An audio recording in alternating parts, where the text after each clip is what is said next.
बृहस्पतिवार व्रत कथा। एक नगर में एक बड़ा व्यापारी रहता था। वह जहाज में माल लदवाकर दूसरे देशों को भेजा करता था और खुद भी जहाजों के साथ दूर दूर के देशों को जाया करता था। इस तरह वह खूब धन कमा कर लाता था। उसकी गृहस्थी खूब मजे में चल रही थी। वह दान भी खूब जी खोल कर करता था, परंतु उसका इस तरह से दान करना उसकी पत्नी को बिल्कुल पसंद न था। वह किसी को एक भी दमड़ी देकर खुश न थी। एक बार जब वह सौदागर माल से जहाज को भरकर किसी दूसरे देश को गया हुआ था, तो पीछे से बृहस्पति देवता साधु का रूप धारण कर उसकी कंजूस पत्नी के पास पहुंचे और भिक्षा की याचना की।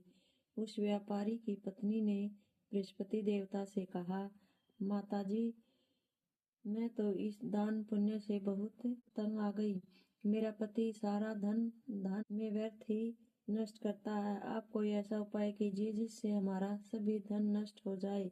इससे न तो धन लुटेगा और न ही मुझे दुख होगा। बृहस्पति देवता ने कहा, देवी, तुम बड़ी विचित्र हो। धन और संतान तो सभी चाहते हैं, पुत्र और लक्ष्मी तो पापी के घर में भी होनी चाहिए। यदि तुम्हारे पास धन बहुत है तो तुम दिल खोलकर पुण्य कार्य करो।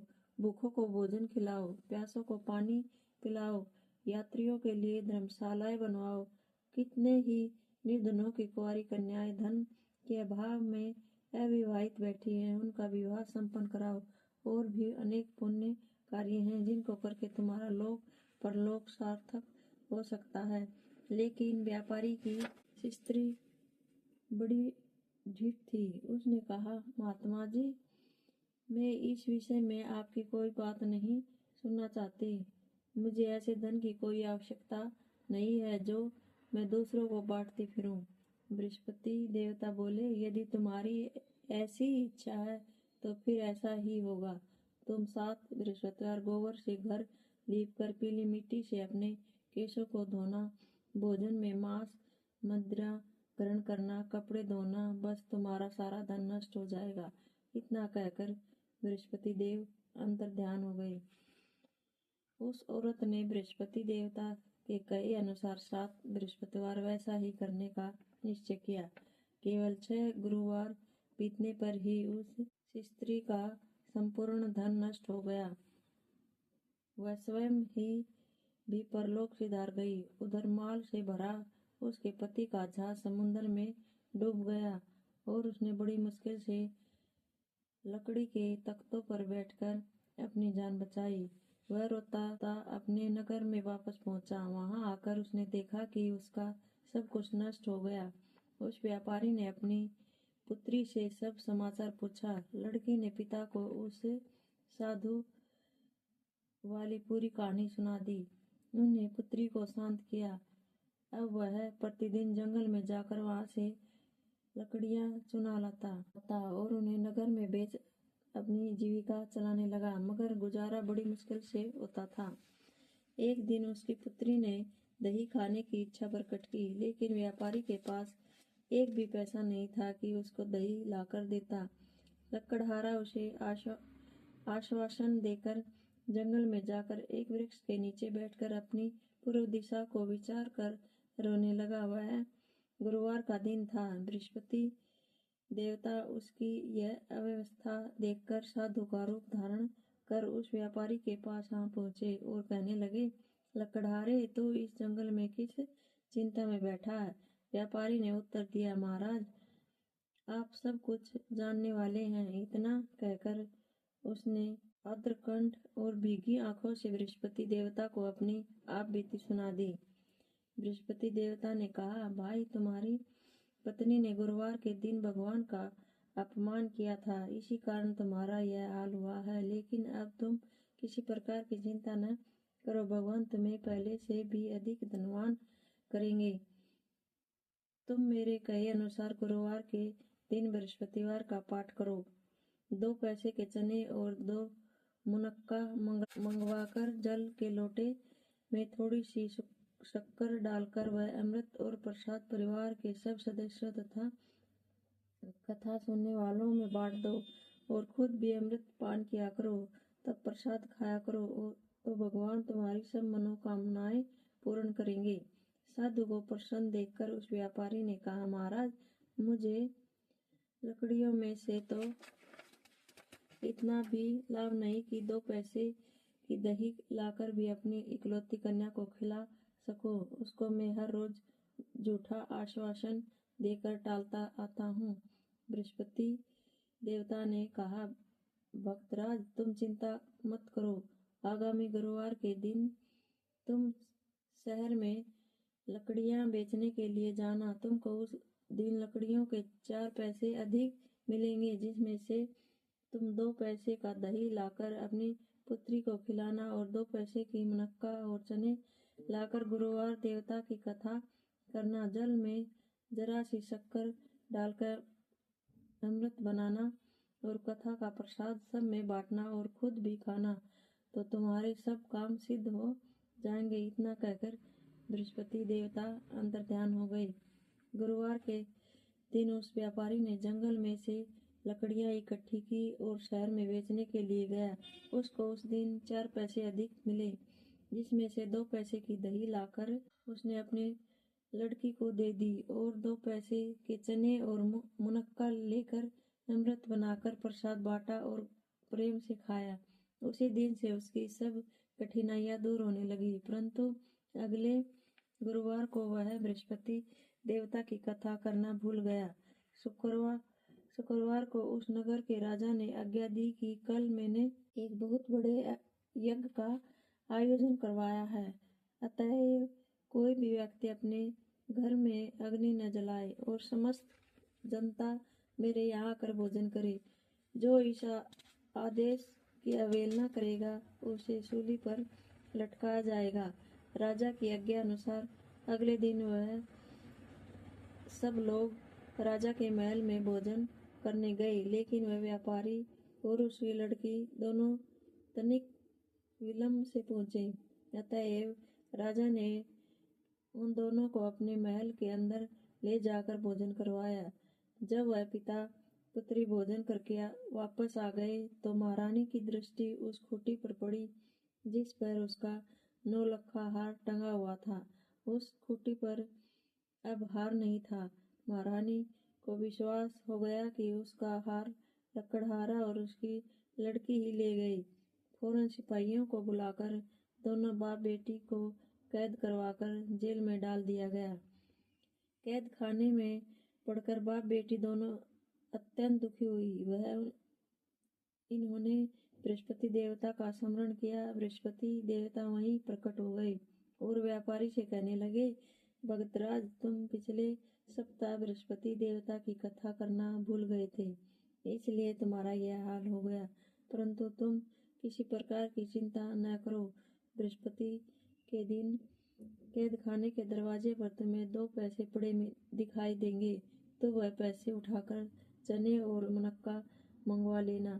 फिर विधि पूर्वक बृहस्पति देवता का पूजन तथा कथा करना। तुम्हारे सब दुख दूर हो जाएंगे। बृहस्पतिवार के दिन उस व्यापारी को जेल के मुख्य द्वार के पास 2 पैसे पड़े हुए मिले। बाहर सड़क पर एक स्त्री जा रही थी। व्यापारी ने उसे बुलाकर कहा कि वह बाजार से उसे 2 पैसे के चने और मुनक्का ला दे, ताकि मैं बृहस्पति देवता की कथा कर सकूं। इस पर उस स्त्री ने कहा, मैं अपनी बहू के लिए कपड़े सिलवाने जा रही हूँ, मैं बृहस्पति भगवान को क्या जानूं। इतना कहकर वह औरत वहां से चली गई। थोड़ी देर बाद वहां से एक और स्त्री निकली। व्यापारी ने उस स्त्री को बुलाकर प्रार्थना की, बहन, तुम मुझे बाजार से 2 पैसे के चने और मुनक्का ला दो, मुझे बृहस्पति देवता की कथा करनी है। वह स्त्री बृहस्पति देवता का नाम सुनकर बोली, बलिहारी जाऊं, वीर भगवान के नाम पर मैं तुम्हें अभी मुनक्का और चने लाकर देती हूँ। मेरा इकलौता बेटा मर गया है, मैं उनके लिए कफन लेने जा रही हूँ, मगर अब पहले तुम्हारा काम करूंगी, उसके बाद बेटे के लिए कफन लाऊंगी। उस स्त्री ने व्यापारी से 2 पैसे लिए और बाजार से चने और मुनक्का ले आई और स्वयं भी बृहस्पति देवता की कथा सुनी। कथा समाप्त होने के बाद वह स्त्री अपने पुत्र के लिए कफन लेकर अपने घर की ओर रवाना हुई तो क्या देखती है कि लोग उनके बेटे की लाश को राम नाम सत्य है करते हुए शमशान की ओर ले जा रहे थे। उस स्त्री ने उन लोगों से कहा, भाई मुझे अपने लाडले का मुख तो देख लेने दो। लोगों ने अर्थी को जमीन पर रख दिया। तब उस स्त्री ने अपने मृत पुत्र के मुख में प्रसाद और अमृत डाला। प्रसाद और अमृत के मुख में पड़ने के साथ ही उसका पुत्र उठ खड़ा हुआ और अपनी माता को गले लगाकर मिला। दूसरी स्त्री जिसने बृहस्पति देवता का निरादर किया था, जब उसने पुत्र के विवाह के लिए कपड़े लेकर वापस लौटी तो उसका पुत्र घोड़ी पर बिठाकर बारात में निकला तो घोड़ी से ऐसी छलांग मारी कि वह जमीन पर आ गिरा। तब बुरी तरह से घायल हो गया और कुछ ही क्षण के पश्चात मर गया। तब वह स्त्री रो रो कर बृहस्पति देवता से कहने लगी, हे देव, मेरा अपराध क्षमा करो, मेरा अपराध क्षमा करो।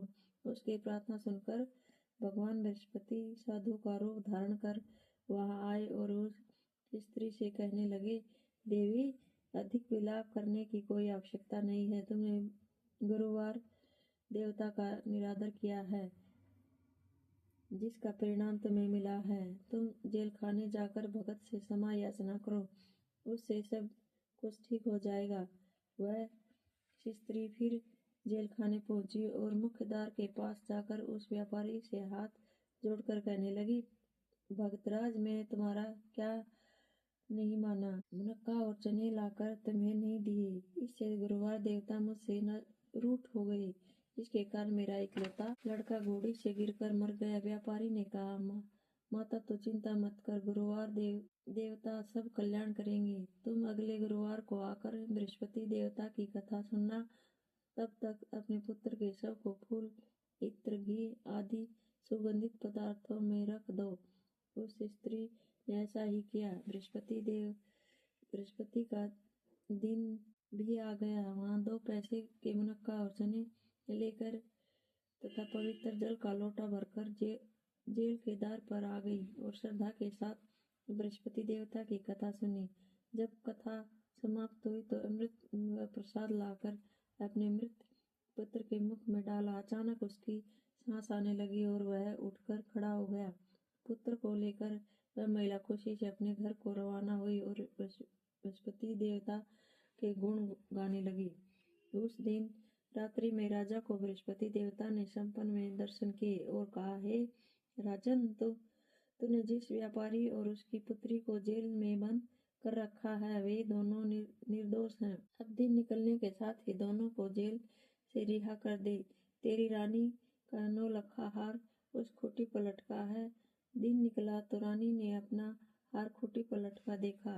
राजा ने उसे व्यापारी को जेल से रिहा कर अपने अपराध के लिए उसे क्षमा मांगी और उसको अपना आधा राज्य देकर तथा उसकी लड़की का उच्च कुल में विवाह कर दहेज में हीरे जवाहरात दिए। बृहस्पति देवता ऐसे ही हैं, जैसी जिसकी मनोकामना होती है वह पूर्ण करते हैं। इस व्रत के करने से व्यक्ति रोग मुक्त व निधन धनवान होता है, निपुत्र पुत्रवान होता है, यश व ऐश्वर्य की वृद्धि होती है, जीवन सुखमय होता है, मन की चिंताएं भी दूर होती है। जो कोई श्रद्धा और प्रेम से बृहस्पति देवता की कथा पढ़े अथवा दूसरों को पढ़ाकर सुनाएगा, उसकी सब मनोकामनाएं पूर्ण होंगी। बृहस्पतिवार की दूसरी कथा। एक दिन इंद्र अहंकार पूर्वक अपने सिंहासन पर बैठे थे और बहुत से देवता, ऋषि, गंधर्व, किन्नर आदि इस सभा में उपस्थित थे। जिस समय बृहस्पति जी वहां आए तो सबके सब उनके सम्मान के लिए खड़े हो गए, परंतु इंद्र ग्रह के कारण खड़ा न हुआ। तथापि वह सदैव उनका आदर किया करता था। बृहस्पति जी इसे अपना अनादर समझकर वहां से उठकर चले गए। तब इंद्र को बड़ा दुख हुआ कि देखो, मैंने गुरु जी का अनादर कर दिया, मुझे बड़ी भारी भूल हो गई। गुरु जी के आशीर्वाद से ही मुझको यह वैभव मिला है।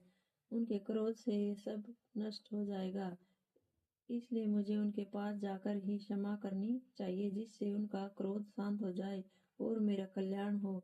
ऐसा विचार कर इंद्र बृहस्पति जी के आश्रम पर आ गए। बृहस्पति जी ने अपने योग बल से यह जान लिया कि इंद्र क्षमा मांगने के लिए उनके आश्रम आ रहा है। वह क्रोधवश उसे भेंट करना उचित न समझा। वे अंतर्ध्यान हो गए। जब इंद्र ने बृहस्पति जी को आश्रम में न देखा तब वह निराश होकर लौट गया। तब दैत्यों के राजा वृषवर्मा को वहां समाचार विदित हुआ तो उसने अपने गुरु शंकराचार्य की आज्ञा से इंद्रपुरी की चारों तरफ से घेर लिया। गुरु की कृपा न होने के कारण देवता हारने व मार खाने लगे। तब देवताओं ने जाकर ब्रह्मा जी को विनयपूर्वक सब वृतांत सुनाया और निवेदन किया कि महाराज, दैत्यों ने किसी प्रकार हमारी रक्षा कीजिए। ब्रह्मा जी ने कहा, तुमने बड़ा अपराध किया है जो गुरुदेव को क्रोधित कर दिया। ऋषि के पुत्र विश्वरूपा बड़े तपस्वी और ज्ञानी हैं, उन्हें अपना पुरोहित बनाओ, तभी तुम्हारा कल्याण हो सकता है। वह वचन सुनने की इंद्र ऋषि के पास गए और विनीत भाव से कहने लगे कि आप हमारे पुरोहित बन जाए जिससे हमारा कल्याण हो। ऋषि ने उत्तर दिया कि पुरोहित बनने से तपोबल घट जाता है, परंतु तुम बहुत विनती करते हो तो मेरा पुत्र विश्वरूपा पुरोहित बनकर तुम्हारी रक्षा करेगा। विश्वरूपा ने पिता की आज्ञा से पुरोहित बनकर ऐसा यत्न किया कि हरि इच्छा से इंद्र वर्मा को युद्ध में जीतकर इंद्रासन पर उपस्थित हुआ। विश्वरूपा के 3 मुख थे। एक मुख से वह सोमपल्ली लता का रस निकालकर पीते, दूसरे मुख से मदिरा पीते और तीसरे मुख से अनादि भोजन करते। इंद्र ने कुछ दिन उपरांत कहा कि मैं आपकी कृपा से यज्ञ करना चाहता हूँ। विश्वरूपा की आज्ञा अनुसार यज्ञ प्रारंभ हो गया। एक दैत्य ने विश्वरूपा से आकर कहा कि तुम्हारी माता दैत्य की कन्या है, इस कारण दैत्यों ने कल्याण के निमित्त भी एक आहुति दैत्यों के नाम पर दिया करो। विश्वरूपा उस दैत्यों का कहकर मानकर आहुति देते समय दैत्यों का नाम भी धीरे से लेने लगा। इसी कारण यह करने से देवताओं का तेज नहीं बढ़ा। इंद्र से यह वृतांत जानने की क्रोधित होकर विश्वरूपा के तीनों सिर काट डाले। मदपान करने वाले से भंवरा, सोमपल्ली पीने वाले से कबूतर और अन्न खाने वाले से तीतर बन गया। विश्वरूपा के मरते ही इंद्र का स्वरूप ब्रह्म हत्या के प्रभाव से बदल गया। देवताओं द्वारा यह 1 वर्ष तक पश्चाताप करने पर भी ब्रह्म हत्या का वह पाप न छूटा तो सब देवताओं के प्रार्थना करने पर ब्रह्मा जी बृहस्पति जी के सहित यहाँ आए। उस ब्रह्म हत्या के 4 भाग किए, उनमें से 1 भाग पृथ्वी को दिया। इसी कारण धरती कहीं ऊंची कहीं नीची और बीज बोने के लायक भी नहीं होती। साथ ही ब्रह्मा जी ने यह वरदान दिया कि पृथ्वी में गड्ढा होगा, कुछ समय पाकर स्वयं भर जाएगा। दूसरा भाग वृक्षों को दिया जिसमें उसमें से गोंद बनकर बहता है। इस कारण गूगल के अतिरिक्त सब गोंद अशुद्ध समझे जाते हैं। वृक्षों को यह वरदान दिया कि ऊपर से सूख जाने पर जड़ फिर फूट जाएगी। तीसरा भाग स्त्रियों को दिया। इसी कारण स्त्रियां हर महीने रजस्वला होकर पहले दिन चामुंडलिनी, दूसरे दिन ब्रह्मा घातनी और तीसरे दिन धोबिन के समान रहकर चौथे दिन शुद्ध होती है। साथ ही उनको संतान प्राप्ति का वरदान दिया। चौथा भाग जल को दिया जिससे फैन और शिवाल आदि जल के ऊपर आ जाते हैं। जल को वह वरदान मिला कि जिस चीज में डाला जाएगा वह बोझ में बढ़ जाएगी। इस प्रकार इंद्र को ब्रह्म हत्या के पाप से मुक्त किया। जो मनुष्य इस कथा को पढ़ता है सुनता है उसके सब पाप बृहस्पति जी की महाराज की कृपा से नष्ट हो जाते हैं।